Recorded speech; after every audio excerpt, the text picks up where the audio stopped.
ಸುದ್ದಿ ಇದಾವೆ. ಅದೆಲ್ಲದ್ರ ಬಗ್ಗೆ ವಿಶ್ಲೇಷಣೆ ಮಾಡಲಿಕ್ಕೂ ಮುಂಚೆ ನಮ್ಮ ಅತಿಥಿಗಳನ್ನ ವೆಲ್ಕಮ್ ಮಾಡ್ಕೊಳ್ತೀನಿ. ನಮ್ಮ ಔಟ್ಪುಟ್ ಎಡಿಟರ್ ಆಗಿರುವಂತ ಮಧು ಎಂ ಉತ್ತವಳ್ಳಿ ನಮ್ಮ ಜೊತೆ ಜಾಯ್ನ್ ಆಗಿದ್ದಾರೆ. ಸರ್, ಕಾರ್ಯಕ್ರಮಕ್ಕೆ ಸ್ವಾಗತ. ನಮಸ್ತೆ ಪೃಥ್ವಿ. ನಮ್ಮ ಪೊಲಿಟಿಕಲ್ ಬ್ಯೂರೋ ಹೆಡ್ ಆಗಿರುವಂತ ಚಿದಾನ್ ಪಟೇಲ್ ಅವರು ಕೂಡ ನಮ್ಮ ಜೊತೆ ಜಾಯ್ನ್ ಆಗಿದ್ದಾರೆ. ಸರ್, ಕಾರ್ಯಕ್ರಮಕ್ಕೆ ಸ್ವಾಗತ. ನಮಸ್ತೆ ಪೃಥ್ವಿ. ಮೊದಲ ಸುದ್ದಿಯನ್ನ ನೋಡೋಣ. 31 ವರ್ಷ ಹಿಂದಿನ ರಾಮ ಜನ್ಮಭೂಮಿ ಗಲಾಟೆ ಕೇಸ್ನಲ್ಲಿ ಕರಸೇವಕನ ಬಂಧನ ರಾಜಕೀಯ ಬಿರುಗಾಳಿಯನ್ನ ಎಬ್ಬಿಸಿದೆ. ಹುಬ್ಬಳ್ಳಿಯ ಶ್ರೀಕಾಂತ್ ಪೂಜಾರಿ ಅರೆಸ್ಟ್ ಮಾಡಿರುವಂತ ವಿಚಾರ ರಾಜಕೀಯವಾಗಿ ಅಸ್ತ್ರವಾಗಿರುವಂಥದ್ದು. ಬಂಧನಕ್ಕೆ ಸರ್ಕಾರ ಸಮರ್ಥನೆ ಮಾಡಿಕೊಳ್ತಾ ಇದೆ ಮತ್ತು ಒಂದ್ ಕಡೆ ಬಿಜೆಪಿ ರಾಜ್ಯದಾದ್ಯಂತ ಹೋರಾಟ ಮಾಡುವಂತ ನಿಟ್ಟಿನಲ್ಲಿ ಕರೆಯನ್ನ ಕೊಟ್ಟಿರುವಂಥದ್ದು. ಹುಬ್ಬಳ್ಳಿಯಿಂದ ಅಶೋಕ್ ಅವರು ಪ್ರತಿಭಟನೆಯಲ್ಲಿ ಭಾಗಿಯಾಗ್ತಾ ಇದ್ದಾರೆ. ಬೆಂಗಳೂರಿನಲ್ಲಿ ವಿಜೇಂದ್ರ ಅವರು ಈ ಒಂದು ಪ್ರತಿಭಟನೆಯ ನೇತೃತ್ವವನ್ನ ವಹಿಸ್ತಾ ಇದ್ದಾರೆ. ಸೊ ಹೀಗಾಗಿ ಬಿಜೆಪಿ ಇದನ್ನ ರಾಜಕೀಯವಾಗಿ ಅಸ್ತ್ರವಾಗಿ ಬಳಕೆ ಮಾಡ್ಕೊಳ್ತಾ ಇದೆ.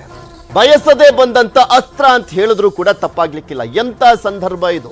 ಇಡೀ ದೇಶದಾದ್ಯಂತ ಇಡೀ ಚಿತ್ತ ರಾಮ ಜನ್ಮಭೂಮಿ ರಾಮ ಮಂದಿರ ಉದ್ಘಾಟನೆಯತ್ತ ನೆಟ್ಟಿರುವಂತಹ ಸಂದರ್ಭ, ರಾಮನ ಜಪ ಇರುವಂತದ್ದು ನಾಡಿನಾದ್ಯಂತ. ಇಂಥ ಸಂದರ್ಭದಲ್ಲಿ ಈ ಒಂದು ವಿಚಾರ ಸಹಜವಾಗಿ ಬಿಜೆಪಿಗೆ ಅಸ್ತ್ರವಾಗಿ ಪರಿಣಮಿಸ್ತಾ ಇರುವಂಥದ್ದು. ಕಾಂಗ್ರೆಸ್ಗೆ ಯಾವ ರೀತಿಯ ಹೊಡ್ತಾ ಬೀಳ್ಬೋದು ಅಥವಾ ಪ್ಲಸ್ ಆಗ್ಬೋದು, ಏನಾಗುತ್ತೆ ಅನ್ನುವಂಥದ್ದನ್ನ ಚರ್ಚೆ ಮಾಡೋಣ. ಅದಕ್ಕೂ ಮುಂಚೆ ಯಾರ್ಯಾರು ಏನೇನು ಮಾತನಾಡಿದ್ದಾರೆ ಈ ವಿಚಾರದಲ್ಲಿ ನೋಡೋಣ.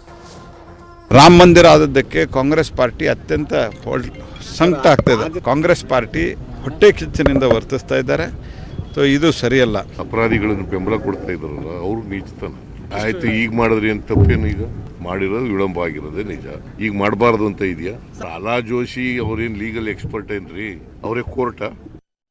ಸುಮಾರು 30 ವರ್ಷದ ಹಿಂದೆ ಕೇಸ್ ಅದು. ಆ ಕೇಸ್ಗಳೆಲ್ಲ ಓಪನ್ ಮಾಡಿ ರಾಮ ಜನ್ಮಭೂಮಿ ಹೋರಾಟದಲ್ಲಿ ಪಾಲ್ಗೊಂಡಿರ್ತಕ್ಕಂಥ ಇಬ್ಬರು ಕಾರ್ಯಕರ್ತರನ್ನ ಅರೆಸ್ಟ್ ಮಾಡಿ ಜೈಲಿಗಟ್ಟಿದ್ದಾರೆ. ಅದರಿಂದ ಸರ್ಕಾರ ದ್ವೇಷದ ರಾಜಕಾರಣವನ್ನ ಮಾಡಿದ್ರೆ ಅದು ಪ್ರತಿಫಲವನ್ನ ನೀವು ಅನುಭವಿಸಬೇಕಾಗ್ತದೆ. ಹಳೆ ಕೇಸ್ಗಳನ್ನೆಲ್ಲ ಕ್ಲಿಯರ್ ಮಾಡಬೇಕು ಅಂತೇಳಿ ಒಂದು ಸಂದೇಶ ಕೊಟ್ಟಿದ್ದೇವೆ. ಅದರಲ್ಲಿ ಹುಬ್ಳಿನಲ್ಲಿ ಸುಮಾರು 32 ಕೇಸ್ಗಳನ್ನ ಪೆಂಡಿಂಗ್ ಇದ್ದದ ಕೇಸ್ಗಳನ್ನೆಲ್ಲ ಓಪನ್ ಮಾಡಿ ಅದನ್ನ ಕ್ಲಿಯರ್ ಮಾಡುವಾಗ ಟಾರ್ಗೆಟ್ ಮಾಡಿ ನಾವು ಮಾಡೋದಕ್ಕೆ ಹೋಗೋದಿಲ್ಲ.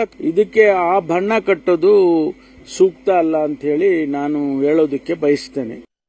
ಹಳೆಯ ಕೇಸನ್ನ ರಿಓಪನ್ ಮಾಡಿ ಶ್ರೀಕಾಂತ್ ಪೂಜಾರಿ ಅವ್ರನ್ನ ಬಂಧಿಸಿರ್ತಕ್ಕಂಥದ್ದು ಭಾರತೀಯ ಜನತಾ ಪಾರ್ಟಿ ಖಂಡಿಸ್ತದೆ. ಅಷ್ಟೇ ಅಲ್ಲ, ನಾಳೆ ದಿನ ಇಡೀ ರಾಜ್ಯಾದ್ಯಂತ ನಾವು ಹೋರಾಟಕ್ಕೆ ಕರೆಯನ್ನ ಕೊಡ್ತಾ ಇದ್ದೇವೆ.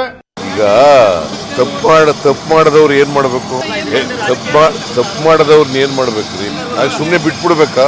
ಹಳೆಯ ಕೇಸ್ಗಳನ್ನ ಡಿಸ್ಪೋಸ್ ಆಫ್ ಮಾಡಬೇಕು ಅಂತ ಹೇಳಿದೀವಿ. ಅದರಲ್ಲಿ ಪೊಲೀಸ್ನವರು ಕ್ರಮ ತಗೊಂಡಿದ್ದಾರೆ ಅಷ್ಟೇ.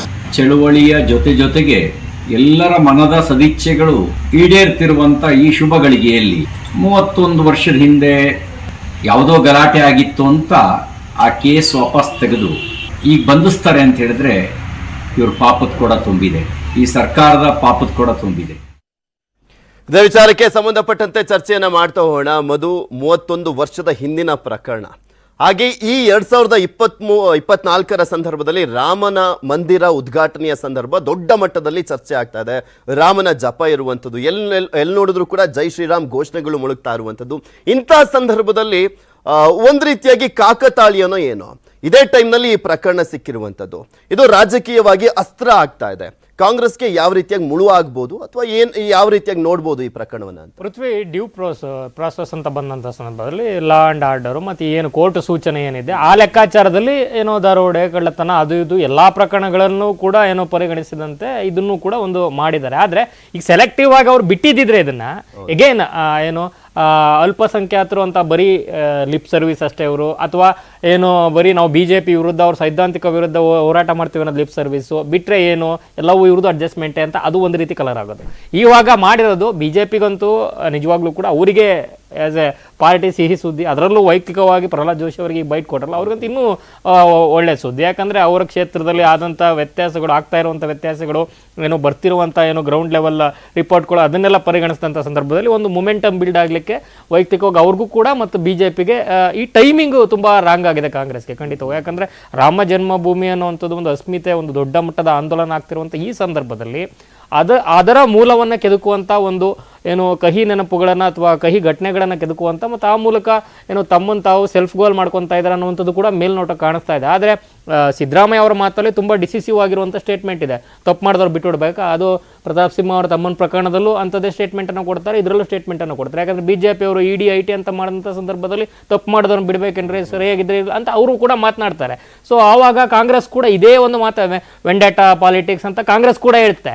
ಇವತ್ತು BJP ಹೇಳ್ತಿದೆ ಅವರವರಿಗೆ ಸೈದ್ಧಾಂತಿಕ ಪೂರಕವಾಗಿ ಏನು ಮಾಡಬೇಕು ಅದನ್ನು ಒಂದು ಪಾಪ್ಯುಲರ್ ನರೇಟಿವ್ನ ಬಿಲ್ಡ್ ಮಾಡಲಿಕ್ಕೆ ಏನೆಲ್ಲ ಅವಕಾಶಗಳಿದೆ ಅಂಥ ಅವಕಾಶಗಳನ್ನ ಬಳಸ್ಕೊಡುವಂಥದ್ದು ರಾಜಕೀಯ ಪಕ್ಷಗಳ ರಾಜಕೀಯ ನಾಯಕರ ಚಾಣಾಕ್ಷತೆ ಅಂತ ಒಂದು ಪ್ರಯತ್ನವನ್ನು BJP ಮಾಡ್ತಾ ಇದೆ. ಮೊಮೆಂಟಮನ್ನು ಬಿಲ್ಡ್ ಮಾಡಲಿಕ್ಕೆ ಏನೂ ಅಸ್ತ್ರಗಳಿಲ್ಲದಂಥ ಸಂದರ್ಭದಲ್ಲಿ, ಈಗ ಫಾರ್ ಎಕ್ಸಾಂಪಲ್ ಈಗ ಅಧಿವೇಶನದಲ್ಲಿ ಏನೂ ಆಗಲಿಲ್ಲ, ಇವರು BJPದು ಏನೂ ಸದ್ದು ಸ್ವರನೇ ಇರಲಿಲ್ಲ. ಆದರೆ ಇಂತಹ ಪ್ರಕರಣಗಳು ಒಂದು ಕಿಡಿಯನ್ನು ಹೊತ್ತಿಸಲಿಕ್ಕೆ, ಒಂದು ಮೊಮೆಂಟಮನ್ನು ಬಿಲ್ಡ್ ಮಾಡಲಿಕ್ಕೆ as a party as a organisation ಖಂಡಿತ ಸಹಾಯ ಆಗುತ್ತೆ. ಮತ್ತು ಕಾಂಗ್ರೆಸ್ ವಿರುದ್ಧ ಒಂದು ಜನರ ಭಾವನೆಯನ್ನು ಕೆರಳಿಸುವಂಥ ಒಂದು ಅಸ್ತ್ರವಾಗ್ಲಿಕ್ಕೂ ಕೂಡ ತಪ್ಪೇನಿಲ್ಲ ಅಂಥದ್ದೊಂದು ಅಸ್ತ್ರ ಸಿಗುತ್ತೆ ಅನ್ನುವಂಥ ಒಂದು ವಿಶ್ಲೇಷಣೆಗಳು ಕೂಡ ಆಗ್ತಾ ಇದೆ. ಸೊ ಈ ಹಿನ್ನೆಲೆಯಲ್ಲಿ ಕಾಂಗ್ರೆಸ್ಗೆ ಇದು ಒಂದು ಮತ ಬ್ಯಾಂಕ್ ವಿಭಜನೆಗೆ ಅನುಕೂಲ ಆದರೂ ಕೂಡ ಅವರಿಗೆ, ಆದರೆ ಅವ್ರಿಗೆ ಪೂರಕವಾಗಿ ಓಟ್ ಹಾಕಿರುವಂಥ ಹಿಂದೂ ವೋಟ್ ಬ್ಯಾಂಕು ಕೂಡ ಇದೆಯಲ್ಲ, ಅಂಥ ಭಾವನೆಗಳನ್ನು ಕೂಡ ಅಲ್ಲಾಡಿಸುವಂಥ ಕೆರಳಿಸುವಂಥ ಒಂದು ನೆಗೆಟಿವ್ ಇಂಪ್ಯಾಕ್ಟ್ ಕೂಡ ಆಗುತ್ತೆ. ಪೃಥ್ವಿ ಪಟೇಲ್ರೆ, ಇಲ್ಲಿ ಸೂಕ್ಷ್ಮ ವಿಚಾರ ಇದು. ಹೌದು, ಸಿದ್ದರಾಮಯ್ಯನವರು ಹೇಳ್ದಂತೆ ತಪ್ಪು ಮಾಡಿದವ್ರನ್ನ ಹಂಗೆ ಬಿಡಕ್ಕಾಗತ್ತಾ? ಹೌದು, ಆದರೆ ಸಂದರ್ಭ ಎಂಥದ್ದು ಅನ್ನುವಂಥ ತುಂಬ ಇಂಪಾರ್ಟೆಂಟ್ ಆಗುತ್ತೆ. ಈಗ ನಾವು ನೋಡ್ತಾ ಇದ್ವಿ ರಾಮನ ವಿಚಾರಕ್ಕೆ ಸಂಬಂಧಪಟ್ಟಂತೆ ಯಾರ್ಯಾರ ರಿಯಾಕ್ಷನ್ ಯಾವ್ಯಾವ ರೀತಿಯಾಗಿ ಬರ್ತಾ ಇದೆ ಅಂತ. ಆಂಜನೇಯ ಅವರು ಹೇಳ್ತಾ ಇದ್ರು ಅದು BJPಯ ರಾಮ ಅಯೋಧ್ಯೆಯಲ್ಲಿ ಅಂತ ಹೇಳುವ ಮುಖಾಂತರ ಬೇರೆ ಬೇರೆ ಒಂದು ಸ್ಟೇಟ್ಮೆಂಟ್ಗಳು ಹೊರಗೆ ಬರ್ತಾ ಇರುವಂತ ರೀತಿ ಒಂದು ಸ್ಟಂಟ್ ಅಂತ. ಎಸ್, ಈ ಎಲ್ಲ ಸ್ಟೇಟ್ಮೆಂಟ್ಗಳ ನಡುವೆ ಈ ಒಂದು ಪ್ರಕರಣ ಹೊರಗೆ ಬಂದಿದೆ. ಎಷ್ಟು ಟ್ರಿಗರ್ ಮಾಡ್ತಾರೆ ಕಾಂಗ್ರೆಸ್ನ ಅಷ್ಟು BJP ಪ್ಲಸ್ ಆಗ್ತಾ ಹೋಗುತ್ತೆ. ಯಾವ ರೀತಿಯಾಗಿ ಬ್ಯಾಲೆನ್ಸ್ ಮಾಡಬೇಕಾಗಿತ್ತು ಕಾಂಗ್ರೆಸ್ ಆ ರೀತಿಯಾಗಿ ಮಾಡ್ತಾ ಇದೆಯಾ ಅಥವಾ ಹೋಗಿ ಬಂದು ಕೆಡ್ಡಾಕ್ ಬೀಳ್ತಾ ಇದೆಯಾ ಅಂತ? ಪೃಥ್ವಿ, ಇದು ಕಾನೂನು ವರ್ಸಸ್ ರಾಜಕೀಯ ತಿಕ್ಕಾಟ. ಹಾಗಾದರೆ ಈ ದೇಶದಲ್ಲಿ ಕಾನೂನನ್ನ ಪಾಲನೆ ಮಾಡಬಾರ್ದು. ನೋಡಿ, 31 ವರ್ಷದ ಹಳೆ ಕೇಸ್ನಲ್ಲಿ ಭಾಳಷ್ಟು ಜನ ಖುಲಾಸಾಗಿದ್ದಾರೆ, ಭಾಳಷ್ಟು ಜನ ಸತ್ತೋಗಿದ್ದಾರೆ. ಒಟ್ಟು 5 ಜನ ಮಾತ್ರ ತಲೆ ತಪ್ಪಿಸ್ಕೊಂಡು ತಿರುಗಾಡ್ತಾರೆ. ಈ ದೇಶದಲ್ಲಿ ಕಾನೂನಲ್ಲಿ ಅವಕಾಶ ಇದೆ, ಜಾಮೀನು ತೆಗೆದುಕೊಳ್ಳಲಿಕ್ಕೆ, ಕೋರ್ಟಿಗೆ ಅಟೆಂಡ್ ಆಗಲಿಕ್ಕೆ ಅವಕಾಶ ಇರ್ತಕ್ಕಂಥ. ಕಳೆದ 31 ವರ್ಷದಿಂದ ಶ್ರೀಕಾಂತ್ ಪೂಜಾರಿ ಸೇರಿದಂತೆ ಉಳಿದಂಥವರು ಯಾರು 5 ಜನ, ಒಟ್ಟಾರೆ 5 ಜನ ಅಂದರೆ ಯಾರು ಕೂಡ ಅಟೆಂಡ್ ಆಗಿಲ್ಲ. ನಿಮಗೆ ಇಲ್ಲಿ ಹೈಕೋರ್ಟು ಮಧ್ಯಪ್ರವೇಶ ಮಾಡಿರುವಂಥದ್ದು. ಜನಸಾಮಾನ್ಯರಿಗೆ ಇದು ರಾಜಕೀಯ ತಿಕ್ಕಾಟ. ನಾವು ಕಾನೂನಿನ ಈರ್ಷೆ ಬಗ್ಗೆ ಚರ್ಚೆಯನ್ನು ಮಾಡೋದಾದರೆ ನಿಮಗೆ ಹೈಕೋರ್ಟು ಎಲ್ಲ ಹಳೆಯ ಕೇಸ್ಗಳನ್ನ ವಿಲೇವಾರಿ ಮಾಡಬೇಕಂತೇಳಿ ಸರ್ಕಾರಕ್ಕೆ ಸೂಚನೆಯನ್ನು ಕೊಟ್ಟಿದೆ. ಯಾರು ಅಡ್ವೊಕೇಟ್ ಜನರಲ್ ಮುಖಾಂತರ ಸೂಚನೆ ಕೊಟ್ಟಿದೆ. ನಿಮಗೆ ಈಗ ರಾಜ್ಯದ ಮುಖ್ಯ ಕಾರ್ಯದರ್ಶಿ ಕೂಡ ಹಳೆಯ ಕೇಸನ್ನು ವಿಲೇವಾರಿ ಮಾಡಿಲ್ಲ ಅಂತ ಸುಮಾರು 10 ಕೇಸ್ಗಳಲ್ಲಿ ಅವರು ಕೂಡ ಕಂಟೆಂಪ್ಟ್ ಆಗಿದ್ದಾರೆ. ಯಾರಲ್ಲಿ? ರಾಜ್ಯದ ಮುಖ್ಯ ಕಾರ್ಯದರ್ಶಿಗಳು ಕೂಡ. ಹೌದು, ಕಾನೂನನ್ನ ನೀವು ಸಮಯ ಸರಿಯಿಲ್ಲ, ಆದರೆ ಕೋರ್ಟ್ ಸೂಚನೆಯನ್ನು ಮಾಡಿರುವಂಥದ್ದು. ಆಮೇಲೆ ಕಾಂಗ್ರೆಸ್ನವರೇನು ದಡ್ರಲ್ಲ, ಕೋರ್ಟ್ ಸೂಚನೆ ಮಾಡಲಿಲ್ಲ ಅಂತ ಅವ್ರು ಯಾಕೆ ಇವ್ರನ್ನ ಅರೆಸ್ಟ್ ಮಾಡೋರು? ಅರ್ಥ ಆಯ್ತಾ? ಕೋರ್ಟ್ ಸೂಚನೆಯನ್ನು ಕೊಟ್ಟಿದೆ, ಪೊಲೀಸು ಅರೆಸ್ಟ್ ಮಾಡಿದ್ದಾರೆ. ಅವರಿಗೆ ಬೇಲ್ ತಗೊಳ್ಳೋಕೆ ಕೂಡ ಅವಕಾಶ ಇದೆ. ಬಹುಶಃ ಇನ್ನೆರಡು ದಿನಗಳಲ್ಲಿ ಅವರಿಗೆ ಬೇಲ್ ಸಿಗುವಂಥದ್ದು. ಇವತ್ತು ಜಗದೀಶ್ ಶೆಟ್ಟರ್ ಒಂದು ಮಾತನ್ನು ಹೇಳಿದೆ ಪ್ರೆಸ್ ಮೀಟಲ್ಲಿ, ನೀವು ಚುನಾವಣೆ ಎದುರಿಸಿ ಪರ್ಫಾರ್ಮೆನ್ಸ್ ಮುಖಾಂತರ ನೀವು ಚುನಾವಣೆ ಎದುರಿಸಿ ಅನ್ನೋ ಮುಖಾಂತರ ಯಾರಿಗೆ ಪ್ರಹ್ಲಾದ್ ಜೋಶಿ ಅವ್ರಿಗೆ ಒಂದು ತಿರುಗೇಟನ್ನು ಕೊಟ್ಟಿರುವಂಥದ್ದು. ಪ್ರಹ್ಲಾದ್ ಜೋಶಿ, ನಾನು ಧಾರವಾಡಕ್ಕೆ ಏನು ಮಾಡಿದೆ, ಧಾರವಾಡ ಜನಕ್ಕೆ ಏನು ಮಾಡಿದೆ, ಇಡೀ ಹುಬ್ಬಳ್ಳಿ ಧಾರವಾಡ ಜಿಲ್ಲೆ ಅಭಿವೃದ್ಧಿಗೆ ಏನು ಕೊಟ್ಟಿದ್ದೀನಿ, ನಾನು ಕೇಂದ್ರ ಸಚಿವನಾಗಿ ನಾಟ್ ಓನ್ಲಿ ಹುಬ್ಬಳ್ಳಿ ಧಾರವಾಡ ಇಡೀ ರಾಜ್ಯಕ್ಕೆ ನನ್ನ ಕೊಡುಗೆ ಏನು ಅಂತೇಳಿ ಏನು ಮಾತಾಡ್ತಿಲ್ಲ. ಅಟ್ ದ ಸೇಮ್ ಟೈಮ್ ಅವರಿಗೆ ಚುನಾವಣೆ ಹತ್ರ ಬರ್ತಿರುವಂಥದ್ದು. ಒಂದು ಕಡೆ ಶ್ರೀರಾಮನ ಪ್ರಾಣ ಪ್ರತಿಷ್ಠಾಪನೆ ಆಗ್ತಿರ್ತಕ್ಕಂಥ ಆ ಸಮಯದಲ್ಲಿ ಭಾರತೀಯ ಜನತಾ ಪಕ್ಷಕ್ಕೆ ಮಧು ಹೇಳ್ದಂಗೆ ಇದೊಂದು ಒಂಥರ ಪೊಲಿಟಿಕಲ್ ಫುಡ್ಡು ಸಿಕ್ಕಿರುವಂಥದ್ದು. ನಿಮಗೆ ಆಳದಲ್ಲಿ ಹೋದರೆ ನಾವು ಈ ದೇಶದ ಕಾನೂನನ್ನು ಎಲ್ಲರೂ ಪಾಲನೆ ಮಾಡಬೇಕು. ಅವ್ರು ಹೇಳಿದ್ರು, ಒಂದು ಮಾತು ಹೇಳಿದರು, ಈಗ IT ED CBI ರೇಡ್ ಸಂದರ್ಭದಲ್ಲಿ ಇದೇ ಪ್ರಹ್ಲಾದ್ ಜೋಶಿ ಅವರು ಈ ದೇಶದ ಕಾನೂನಕ್ಕೆ ಯಾರೂ ಅತೀತರಲ್ಲ ಅಂತ ಹೇಳ್ತಾರೆ. ಆದರೆ ಅವ್ರು ಹೇಳೋ ರೀತಿಯಲ್ಲೇ ನಡ್ಕೊಂಡ್ರೆ ಇದಕ್ಕೂ ಕೂಡ ಕಾನೂನು ನಡ್ಕೊಳ್ಳೋಕ್ಕೆ ಯಾರೂ ಅತೀತರಲ್ಲ. ಆದರೆ ಸಂದರ್ಭ ರಾಮನ ಪ್ರತಿಷ್ಠಾಪನೆ ಇರ್ತಕ್ಕಂಥದ್ದು ಭಾರತೀಯ ಜನತಾ ಪಕ್ಷಕ್ಕೆ ಭಾವನಾತ್ಮಕ ವಿಚಾರ ಅನ್ನೋದುಂಟಲ್ಲ, ಅವ್ರಿಗೊಂಥರ ಎಲ್ಲ ಸಂದರ್ಭದಲ್ಲೂ ಕೂಡ ಅದೊಂದು ರಾಜಕೀಯ ಫುಡ್ಡು. ಆದರೆ ಕಾಂಗ್ರೆಸ್ ಪಕ್ಷಕ್ಕೆ ಇದು ಸದ್ಯಕ್ಕೆ ಅವರಿಗೀಗ ಧರ್ಮ ಸಂಕಟ.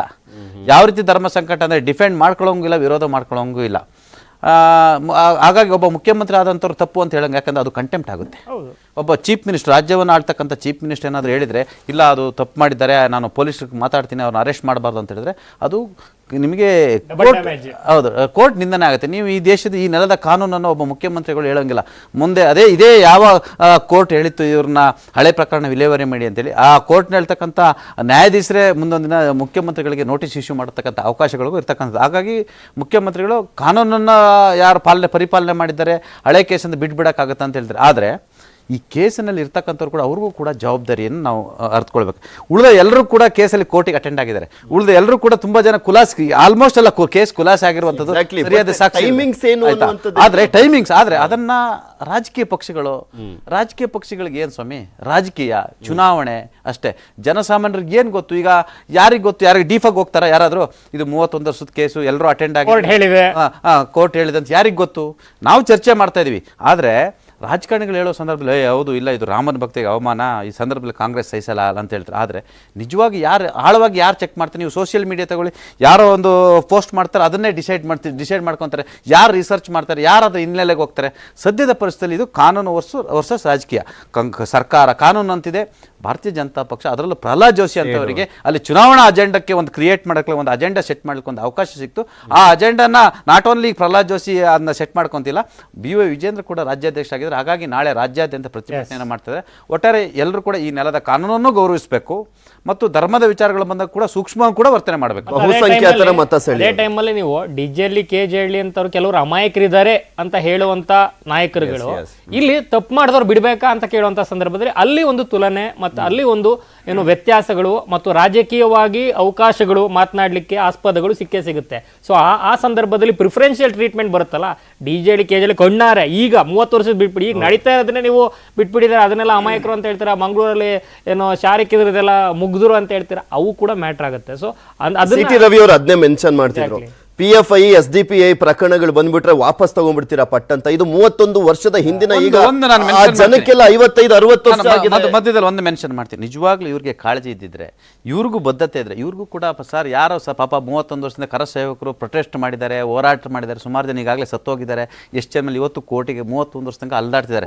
ಅಫಿಡೇವಿಟ್ ಕೊಡಬಹುದು. ಆಮೇಲೆ ಇವ್ರದೇ ಸರ್ಕಾರ ಇತ್ತಲ್ಲ, ಭಾರತೀಯ ಜನತಾ ಪಕ್ಷ ಕೂಡ ರಾಜಕೀಯಕ್ಕಿಂತ ಇಂಥ ವಿಚಾರಗಳು ಬೇಕು. ಇವ್ರಿಗೂ ಜವಾಬ್ದಾರಿ ಇತ್ತಲ್ವಾ? ಇವ್ರದೇ ಸರ್ಕಾರ ಇತ್ತು, ಕೋರ್ಟನ್ನ ಅಫಿಡೇವಿಟ್ ಕೊಡ್ಬೋಯ್ತು, ಇಡೀ ಪ್ರಕರಣ ಸಚಿವ ಸಂಪುಟ ತಗೊಂಡು ಅದನ್ನ ಬೇರೆ ಏನು ಮಾಡ್ಬೋಯ್ತಲ್ಲ. ಇದೇ ಬೊಮ್ಮಾಯಿ ಇದ್ರು, ಯಡಿಯೂರಪ್ಪ ಇದ್ರು, ಇವ್ರದೇ ಸರ್ಕಾರ ಇತ್ತು. ಆದರೆ ರಾಜಕಾರಣಿಗಳಿಗೆ ಇಂಥ ವಿಷಯಗಳೇ, ಅದು ಕಾಂಗ್ರೆಸ್ ಇರ್ಬೋದು, JDS ಇರ್ಬೋದು, BJP ಇರ್ಬೋದು, ಅವ್ರಿಗೆಲ್ಲ ಕೂಡ ಇವೆಲ್ಲ ಫುಡ್ ಆದಾಗ ನೆನಪಿಗೆ ಬರುತ್ತೆ ಅವರಿಗೆ.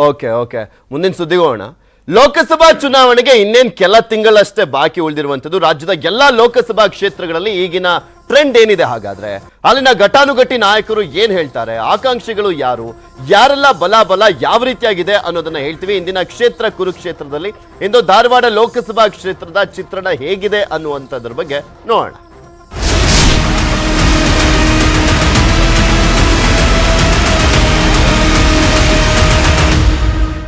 ಪ್ರತಿದಿನನೂ ಕೂಡ 28 ಲೋಕಸಭಾ ಕ್ಷೇತ್ರಗಳ ಪೈಕಿ ಒಂದು ಕ್ಷೇತ್ರದ ಬಗ್ಗೆ ಸಂಪೂರ್ಣವಾದಂತ ಮಾಹಿತಿ ಮತ್ತೆ ವಿಶ್ಲೇಷಣೆಯನ್ನ ನಿಮ್ಮ ಮುಂದೆ ಇಡ್ತಾ ಇದ್ದೀವಿ. ಇವತ್ತು ಧಾರವಾಡ ಲೋಕಸಭಾ ಕ್ಷೇತ್ರದ ಬಗ್ಗೆ ನೋಡ್ತಾ ಹೋಗೋಣ. ರಣಕಣದ ಬಗ್ಗೆ ಈ ಒಂದು ಭದ್ರಕೋಟೆಯನ್ನು ಉಳಿಸ್ಕೊಳ್ಳಿಕ್ಕೆ, ಧಾರವಾಡ ಕ್ಷೇತ್ರವನ್ನ ಉಳಿಸ್ಕೊಳ್ಳಿಕ್ಕೆ ಕೇಸರಿ ಪಡೆ ಈ ಬಾರಿ ಸಾಕಷ್ಟು ಹರಸಾಹಸ ಪಡಬೇಕಾ ಅನ್ನುವಂತ ಒಂದು ಪ್ರಶ್ನೆ ಇದೆ. ಕಾರ್ಯತಂತ್ರ ಮಾಡ್ತಾ ಇರುವಂತದ್ದು ತಮ್ಮ ಕ್ಷೇತ್ರವನ್ನ ಉಳಿಸ್ಕೊಳ್ಳಿಕ್ಕೆ. ಕಾಂಗ್ರೆಸ್ ಟಿಕೆಟ್ಗಾಗಿ 20ಕ್ಕೂ ಹೆಚ್ಚು ಆಕಾಂಕ್ಷಿಗಳು ಲಾಬಿಯನ್ನ ಕೂಡ ಮಾಡ್ತಾ ಇದ್ದಾರೆ. ಸ್ಪೆಷಲಿ ಇದು ಕೇಂದ್ರದ ಪ್ರಬಲ ನಾಯಕರ ಪೈಕಿ ಒಬ್ಬರು ಅಂತ ಅನಿಸ್ಕೊಳ್ತಾ ಇರುವಂತ ಪ್ರಹ್ಲಾದ್ ಜೋಶಿ ಅವರ ಕ್ಷೇತ್ರ ಆಗಿರುವಂತ ಹಿನ್ನೆಲೆಯಲ್ಲಿ ಸಹಜವಾಗಿ ಕಾಂಗ್ರೆಸ್ಗೆ ಪ್ರಹ್ಲಾದ್ ಜೋಶಿ ಅವರನ್ನ ಸೋಲಿಸಬೇಕು ಅನ್ನುವಂತ ಒಂದು ಮೇನ್ ಟಾರ್ಗೆಟ್ ಇರುವಂತದ್ದು. ಪ್ರಹ್ಲಾದ್ ಜೋಶಿ ಅವರಿಗೆ ಹಿಂದೆಂದಿಗಿಂತಲೂ ಕೂಡ ಈ ಬಾರಿ ಹೆಚ್ಚಿನ ಸವಾಲಿಂದದ್ದಾಗಿದೆ ಈ ಬಾರಿಯ ಲೋಕಸಭಾ ಎಲೆಕ್ಷನ್ ಅನ್ನುವಂಥದ್ರ ಬಗ್ಗೆನೂ ಕೂಡ ವಿಶ್ಲೇಷಣೆ ಇದೆ. ಯಾರ್ಯಾರು ಏನೇನು ಮಾತನಾಡಿದ್ದಾರೆ ಈ ವಿಚಾರದಲ್ಲಿ ನೋಡೋಣ. ಯಾರು ನಿಂತರು ನಾನು ಸ್ವಾಗತ ಮಾಡ್ತೇನೆ. ಜನ ಪಾರ್ಟಿಯ ಸಿದ್ಧಾಂತ ಮತ್ತು ಆ ಕ್ಷೇತ್ರದಲ್ಲಿ ಈಗಿರುವಂಥ ವ್ಯಕ್ತಿ, ಲೋಕಸಭಾ ಪ್ರತಿನಿಧಿ ಇರ್ಬೋದು, ವಿಧಾನಸಭೆ ಯಾವ ರೀತಿ ಕೆಲಸ ಮಾಡಿದ್ದಾರೆ ಅದರ ಆಧಾರದ ಮೇಲೆ ಓಟ್ ಹಾಕ್ತಾರೆ. ಮತ್ತು ಜನ ಇಲ್ಲಿ ಮೋದಿಯವರ ನೇತೃತ್ವದಲ್ಲಿ ಮತ್ತೊಮ್ಮೆ ಭಾರತೀಯ ಜನತಾ ಪಾರ್ಟಿ ಇಡೀ ದೇಶದಲ್ಲಿ ಬರಬೇಕು, ಧಾರವಾಡದಲ್ಲಿ ಬರಬೇಕು ಅಂತ ಅಪೇಕ್ಷೆಯನ್ನು ಪಡ್ತಾ ಇದ್ದಾರೆ. ಪ್ರಹ್ಲಾದ್ ಜೋಶಿ ಅವರು ನಮ್ಮ ಅಭ್ಯರ್ಥಿ, ಲೋಕಸಭಾ ಅಭ್ಯರ್ಥಿಯಾಗಿರ್ತಾರೆ. ಅದರಲ್ಲಿ ಯಾವುದೇ ರೀತಿಯ ಸಂಶಯ ಅನ್ನುವಂಥದ್ದು ಇಲ್ಲ. ಅವರೇ ನಮ್ಮ ಅಭ್ಯರ್ಥಿ. ಯಾವತ್ತ ಪ್ರಧಾನಮಂತ್ರಿ ಅವರಿಗೆ ಏನು ಬೆಂಬಲ ಕೊಡ್ತೀವಿ ಅಂದರೆ ಪ್ರಹ್ಲಾದ್ ಜೋಶಿ ಅವರಿಗೆ ಒಂದು ಮತ ನಮ್ಮ ನರೇಂದ್ರ ಮೋದಿಯವರ ಕೈ ಬಿಡಿಸ್ಲಿಕ್ಕೆ ಹೋಗ್ತದಂತ ಹೇಳ್ತಾ ನಾವು ಈ ಹಿಂದೆ ಏನು ಲೀಡ್ ಕೊಟ್ಟಿದ್ವಿ ಪ್ರಹ್ಲಾದ್ ಜೋಶಿಯವರಿಗೆ, ಅದಕ್ಕಿಂತ 2 ಪಟ್ಟು ಲೀಡ್ನಲ್ಲಿ ಈ ಸಲ ಪ್ರಹ್ಲಾದ್ ಜೋಶಿ ಅವರು ಆರಿಸಿ ಬರೋದ್ರಲ್ಲಿ ಸಂಶಯವಿಲ್ಲ. ನನಗೇನು ಅದ್ರ ಬಗ್ಗೆ ನಾಲೆಜ್ ಇಲ್ಲ ಮತ್ತು ಪರ್ಸನಲಿ ನಮಗೆ ಇಂಟ್ರೆಸ್ಟು ಇಲ್ಲ. ನಂದು ಏನು ಹೋರಾಟ ಮಾಡಬೇಕು ಕಾಂಗ್ರೆಸ್ ಪರವಾಗಿ ಹೋರಾಟ ಮಾಡ್ತಾ ಇದ್ದೇನೆ. ಎಲ್ಲ ಕಡೆ ಕಾಂಗ್ರೆಸ್ ಅಭ್ಯರ್ಥಿನ ಗೆಲ್ಲಿಸ್ಲಿಕ್ಕೆ ಏನು ಪ್ರಯತ್ನ ಮಾಡಬೇಕು ಆ ಪ್ರಯತ್ನ ಜಗದೀಶ್ ಶೆಟ್ಟರ್ ಮಾಡ್ತಾರೆ. ಹೀಗಾಗಿ ನಾನು ಪರ್ಸನಲಿ ಆಸ್ಪರೆಂಟ್ ಅಲ್ಲ ಅನ್ನುವಂಥದ್ದನ್ನು ಅವ್ರ ಗಮನಕ್ಕೆ ತೊಗೊಂಬಂದೆ. ಆಕಾಂಕ್ಷಿಗಳು ಹೇಳ್ಬೇಕಂದ್ರೆ ನಾನು ಇದ್ದೀನಿ, ಮತ್ತು ಈಗಾಗಲೇ 17-18 ಜನ ಕೊಟ್ಟಿದ್ದಾರೆ, ಇನ್ನೂ ಅದು 20 ಗಡಿ ದಾಟ್ತೈತೆ ಸದ್ಯದಲ್ಲಿ. ಆಕಾಂಕ್ಷಿಗಳು ಎಷ್ಟೇ ಇರಲಿ, ನಾವೆಲ್ಲ ಒಕ್ಕಟ್ಟಿನಿಂದ ಪಕ್ಷ ಯಾರಿಗೆ ಟಿಕೆಟ್ ಇವರಿಗೆ ಅಂತೇಳಿ ಯಾರಿಗೆ ಬಿ ಫಾರ್ಮ್ ಕೊಡ್ತಾರೆ ಅವರಿಗಾಗಿ ಕಾಂಗ್ರೆಸ್ ಪಕ್ಷ ಗೆಲ್ಲಿಸಲಿಕ್ಕೆ ಮುಖ್ಯವಾಗಿ ನಾವೆಲ್ಲ ಕೆಲಸ ಮಾಡ್ತೀವಿ, ಒಕ್ಕಟ್ಟಿನಲ್ಲೇ ಕೆಲಸ ಮಾಡ್ತೀವಿ, ಮತ್ತು ನಮ್ಮಲ್ಲಿ ಯಾವುದೇ ಭಿನ್ನಾಭಿಪ್ರಾಯ ಇಲ್ಲ. ಎಲ್ಲರೂ ಒಕ್ಕಟ್ಟಾಗಿ ಈ ಬಾರಿ ಕಾಂಗ್ರೆಸ್ ಪಕ್ಷವನ್ನು ಗೆಲ್ಲಿಸ್ತೀವಿ. ಕಾಂಗ್ರೆಸ್ ಪಕ್ಷದ ಎಲ್ಲ ಕಾರ್ಯಕರ್ತರು ಕೂಡ ಚುನಾವಣೆ ಸ್ಪರ್ಧಿಸಬೇಕಂತೇಳಿ ಅಪೇಕ್ಷೆ ಇಟ್ಕೊಂಡವರು.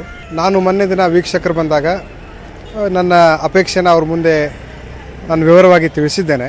ಕಾಂಗ್ರೆಸ್ ಪಕ್ಷ ಯಾರಿಗಾದರೂ ಅವಕಾಶ ಕೊಡಲಿ, ಅವ್ರ ಪರವಾಗಿ ದುಡಿದು ಕಾಂಗ್ರೆಸ್ ಪಕ್ಷನ ಇಲ್ಲಿ ನಮ್ಮ ಅಭ್ಯರ್ಥಿನ ಗೆಲ್ಸ್ಕೊಂಬರುವಂಥ ಪ್ರಯತ್ನದಲ್ಲಿ ನಾವೆಲ್ಲ ಇದ್ದೀವಿ.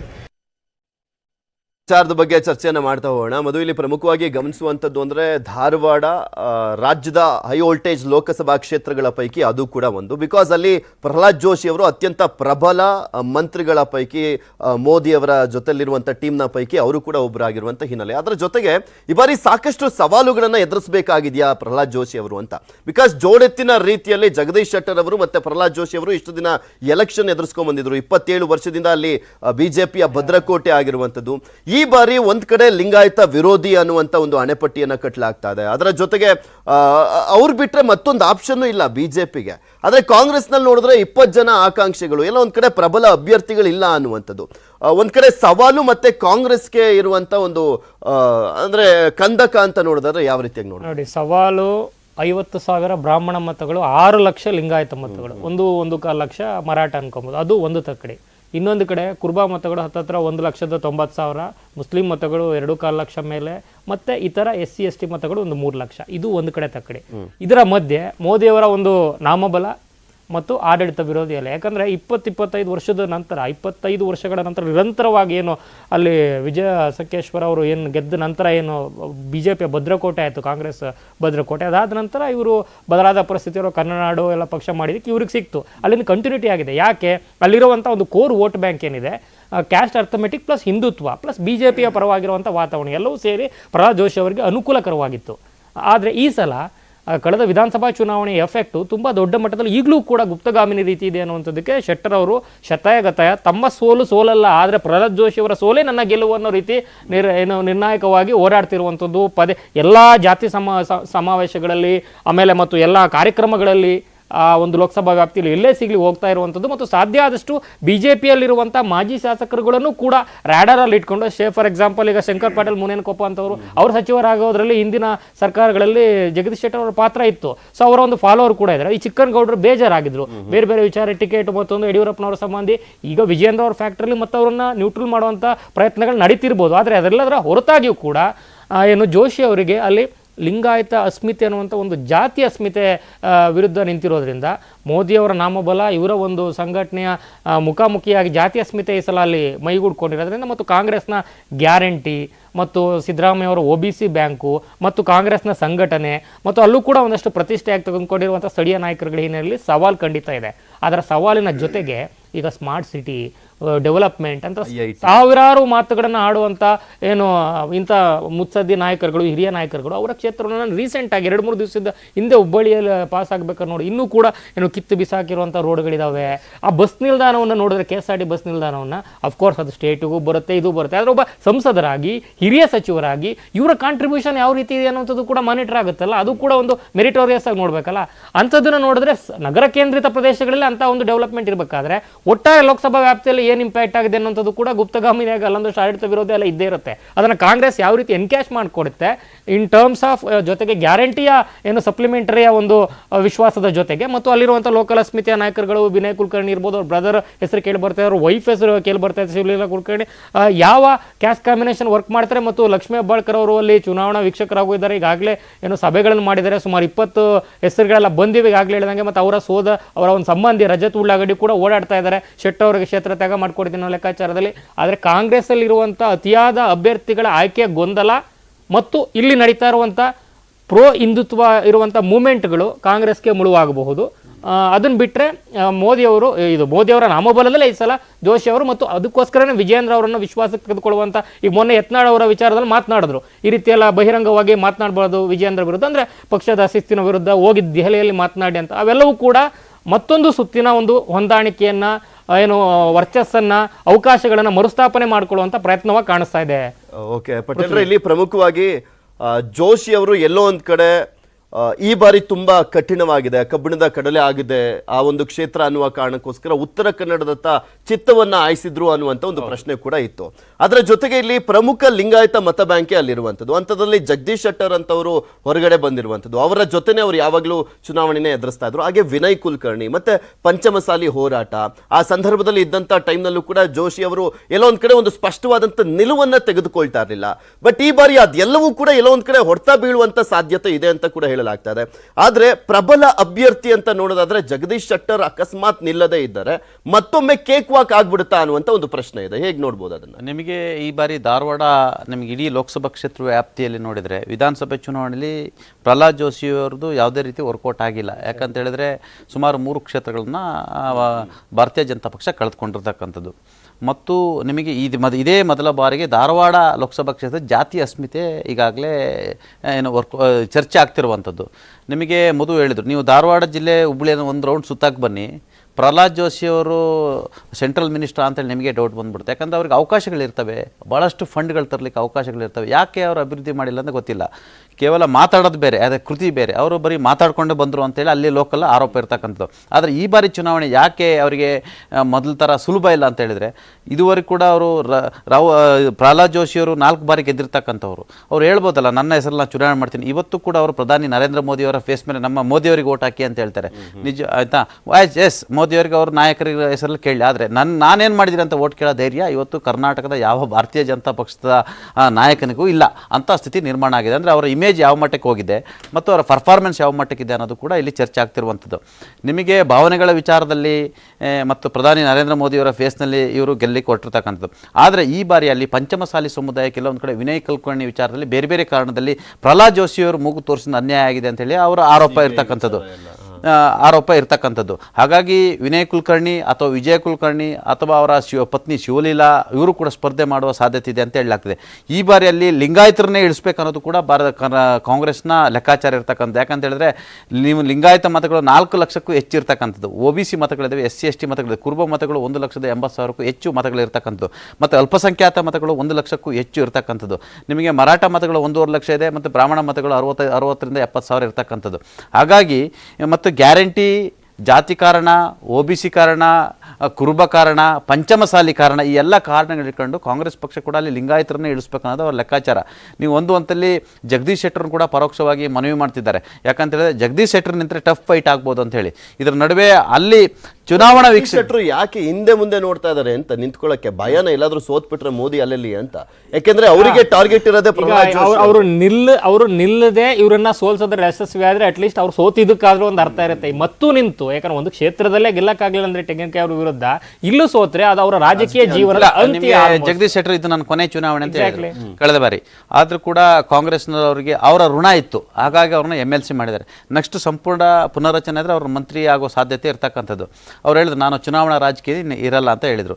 ನಿಮಗೆ ಅಲ್ಲಿ ರಜತ್ ಉಳ್ಳಾಗಡ್ಡಿ ಅವರಿದ್ದಾರೆ, ಅನಿಲ್ ಪಾಟೀಲ್ ಅನ್ನೋರಿದ್ದಾರೆ. ಒಟ್ಟಾರೆ ಕಾಂಗ್ರೆಸ್ ಅವರು 8ರಿಂದ 10 ಜನ ಆಕಾಂಕ್ಷಿಗಳು ಇರ್ತಕ್ಕಂಥ. ಆದರೆ ಕಾಂಗ್ರೆಸ್ ಪಕ್ಷ ಅಲ್ಲಿ ಲಿಂಗಾಯತರಿಗೆ ಕೊಡಬೇಕು ಅನ್ನೋ ಮುಖಾಂತರ ಲಿಂಗಾಯತ ಅಸ್ಮಿತೆಯನ್ನು ಅಲ್ಲಿ ಪ್ರಯೋಗ ಮಾಡಬೇಕು. ಅದಕ್ಕೆ OBC, ಕುರುಬರು, SC ST 2014 ಮತ್ತೆ 19ರಲ್ಲಿ 2 ಬಾರಿನೂ ಕೂಡ ವಿನಯ್ ಕುಲಕರ್ಣಿ ಅವರಿಗೆ ಕೊಡಲಾಗಿತ್ತು. ಅವರೇ ಸೋಲನ್ನ ಕಂಡಿದ್ರು, 2 ಲಕ್ಷ ಒಮ್ಮೆ, ಇನ್ನೊಮ್ಮೆ 1.5 ಲಕ್ಷ. ಆದ್ರೆ ಈ ಬಾರಿ ಎಲ್ಲೊಂದ್ ಕಡೆ ಜಗದೀಶ್ ಶೆಟ್ಟರ್ ಅವ್ರಿಗೂ ಮೋಸ ಮಾಡಲಾಗಿದೆ, ಒಂದ್ ಕಡೆ ಪಂಚಮಸಾಲಿ ಅಸ್ಮಿತೆ ಇರುವಂತದ್ದು. ಇದೆಲ್ಲವನ್ನೂ ಕೂಡ ಪರಿಗಣಿಸಿ ಜಗದೀಶ್ ಶೆಟ್ಟರ್ ಅಂತ ರೀತಿಯಾದಂತ ಒಬ್ಬ ಅಭ್ಯರ್ಥಿ ಮತ್ತೊಬ್ರು ಸಿಗಲ್ಲ, ಅವರೇ ಸೂಕ್ತ ಅನ್ಸಿದ್ರು ಕೂಡ ಒಪ್ಕೊಳ್ದೇ ಇರುವಂತದ್ದು ಕಾಂಗ್ರೆಸ್ಗೆ ಡ್ಯಾಮೇಜ್ ಆಗ್ತಾ ಇಲ್ವಾ ಅಂತ? ಇಲ್ಲ, ಡ್ಯಾಮೇಜ್ ಅನ್ನ ಜಗದೀಶ್ ಶೆಟ್ಟರ್ ಹೇಳಿದ್ರೆ ನಾನು ಚುನಾವಣೆ ರಾಜಕೀಯ ದೂರ ಇದ್ದೀನಿ ಅಂದ್ರೆ ಸೋತ ಇದೇ ಕೊನೆ ಚುನಾವಣೆ ಅಂತ ಹೇಳಿದ್ದಾರೆ. ಅವ್ರಿಗೇನು, ಅವರು ಚುನಾವಣೆ ನಿಲ್ಲದಲ್ಲ, ಪ್ರಹ್ಲಾದ್ ಜೋಶಿಯನ್ನು ಸೋಲಿಸ್ಬೇಕಂತ ಹೇಳಿ. ಯಾಕಂದ್ರೆ ಪ್ರಹ್ಲಾದ್ ಜೋಶಿ ಹೊರತು ಮೋದಿ ಸಂಪುಟದಲ್ಲಿ ಪವರ್ಫುಲ್ ಮಿನಿಸ್ಟರ್ ಇರ್ತಕ್ಕಂಥದ್ದು. ಮತ್ತೆ ಪ್ರಹ್ಲಾದ್ ಜೋಶಿ ಕಳೆದ ವಿಧಾನಸಭೆ ಚುನಾವಣೆಯಲ್ಲಿ ಕೂಡ ಅವರೇ ಅನೇಕ ಟಿಕೆಟ್ಗಳನ್ನ ನಿಯಂತ್ರಣವನ್ನು ಕೂಡ ಮಾಡಿದ್ರು. ಈ ಬಾರಿ ಲೋಕಸಭೆ ಚುನಾವಣೆಯಲ್ಲಿ ಕೂಡ ಪ್ರಹ್ಲಾದ್ ಜೋಶಿ ಇಮೇಜಿಗೂ ಕೂಡ ಇದು ಅತಿ ದೊಡ್ಡ ಚುನಾವಣೆ. ಹೇಳಿದ್ದು ಒಂದಂತದ್ದು, ಈ ಅಭ್ಯರ್ಥಿಗಳ ಆಯ್ಕೆ ಗೊಂದಲ ಹಾಗೆ ಮುಂದುವರೆದ್ರೆ ಕೇಕ್ ವಾಕ್ ಆಗಲಿಲ್ಲ ಅಂದ್ರೂ ಸವಾಲಿನ ಜೊತೆ ಅವಕಾಶ ಸಿಗೋದಂತೂ ಖಂಡಿತ ಇದೆ. ಓಕೆ, ಈ ಸಮಯದ ಅಭಾವ. ಇಲ್ಲಿಗೆ ಮುಗಿಸ್ತಾ ಇದ್ದೀನಿ. ಧನ್ಯವಾದ ಚಿದಾಂತ ಹಾಗೆ ಮಧು ಮುತ್ತೋಳಿ ಇಷ್ಟೋ ತನಕ ನಮ್ಮ ಜೊತೆ ಜಾಯ್ನ್ ಆಗಿ ಮಾಹಿತಿ ಮತ್ತು ವಿಶ್ಲೇಷಣೆಯನ್ನ ನೀಡಿದ್ದಕ್ಕೆ. ಇದಾಗಿತ್ತು ಇವತ್ತಿನ ಚುನಾವಣಾ ಚದುರಂಗ. ನೋಡ್ತಾ ಇರಿ News 18, ಜಾಲ ನಮ್ಮದು, ಬಲ ನಿಮ್ಮದು.